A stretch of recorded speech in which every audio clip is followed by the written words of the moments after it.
हमारे इस खास सेगमेंट एक्सप्लेनर में आपका बहुत स्वागत है। मैं हूं आपके साथ शिवानी पांडे। एक्सप्लेनर में आज हम बात उस चिट्ठी की करेंगे जो इजरायल ने 32 देशों को लिखी हुई है और उसमें क्या लिखा है, उसकी ओर से क्या आग्रह किया गया है।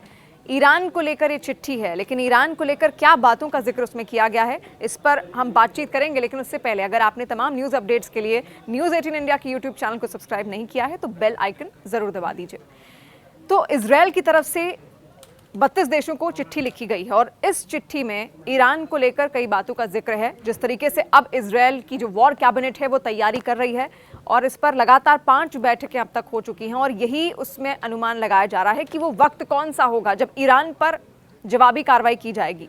इससे पहले आपको पता होगा 13 अप्रैल को ईरान की तरफ से 300 मिसाइलें और ड्रोन्स के जरिए हमला किया जाता है इजरायल पर, लेकिन इजरायल को कोई नुकसान नहीं हुआ। केवल उसका जो एक एयरबेस था उसको नुकसान पहुंचा है। 99% जो हमले हुए थे उनको नेस्तनाबूद उसकी एयर डिफेंस की ओर से कर दिया गया है और ऐसे में इजरायल अब तैयारी कर रहा है ईरान पर हमले की। तो ये जो चिट्ठी लिखी गई है इन 32 देशों की, इसमें तमाम जो यूरोपियन देश हैं वो शामिल हैं, नेटो के कई सारे देश शामिल हैं, अमेरिका भी इसमें शामिल है।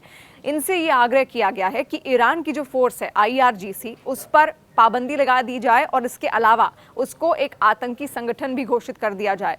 आपको इससे पहले भी पता होगा कि अमेरिका ने भी कई सारे ऐसे ग्रुप्स हैं, ऐसी सेनाएं हैं कई देशों की जिनको आतंकी संगठन घोषित किया हुआ है। तो एक बार फिर से यही आग्रह इजरायल की ओर से किया गया है कि सेना जो ईरान की है IRGC उसको आतंकी संगठन घोषित कर दिया जाए और उस पर साथ ही कई सारी पाबंदियां भी लगा दी जाएं ताकि वो दोबारा इस तरीके से ऑपरेट अपनी सेना को ना कर पाए।